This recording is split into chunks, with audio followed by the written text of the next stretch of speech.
Defining experience rating. Understanding experience rating and its role in workers' compensation insurance can be a deceptively complex task. Simply stated, experience rating recognizes the differences among qualified employers and provides a framework to predict future losses for workers' compensation insurance based on an employer's past insurance history.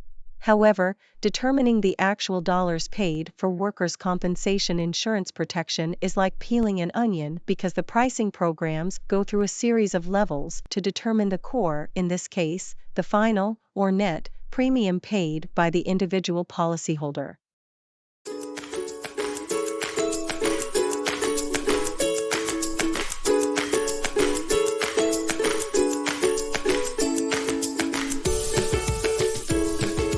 What does experience rating do?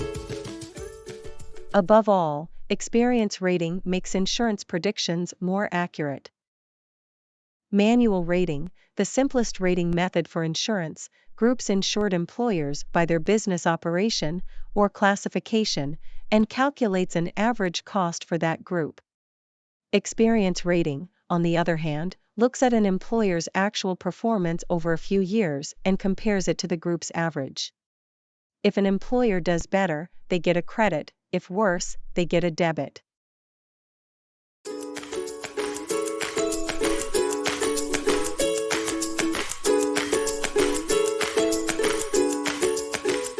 Why is experience rating important? Experience rating is important for two primary reasons. Firstly, it encourages employers to invest in safety programs and accident prevention because it can lead to a premium reduction. This promotes occupational safety.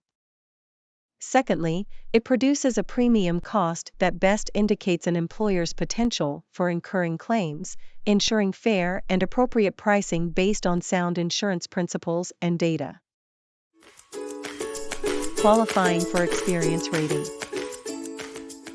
To qualify for experience rating, an employer's manual premium before experience rating must exceed $5,000 during the experience period.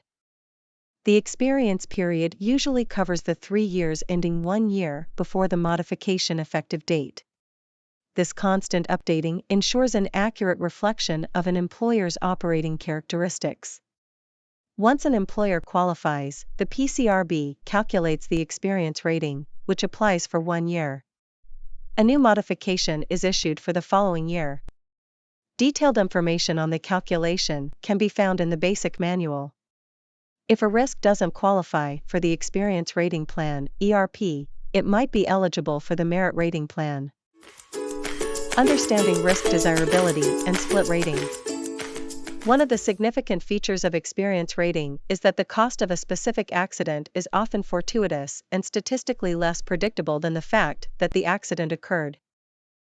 For example, the survivor benefits for a young worker in their 20s leaving a widow and 3 children would be considerably greater than the survivor benefits for a worker in his 50s leaving no dependents. The important fact is that the accident did occur. Thus, the experience rating plan gives greater weight to accident frequency than to accident severity. The reliance on accident frequency also measures risk desirability.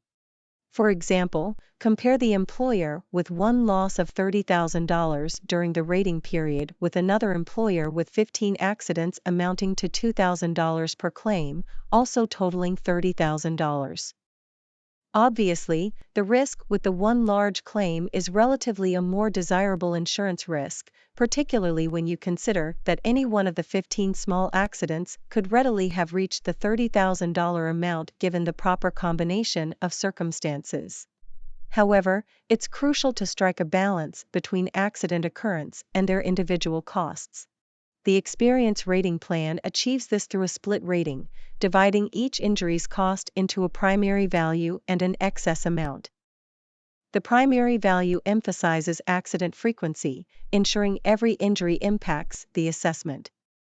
Depending on the size of the split point, the excess portion may be excluded for small employers, partially included for medium-sized ones, or entirely included for larger employers. This concludes our look at experience rating. To learn more, please visit the resources section of our website at www.pcrb.com.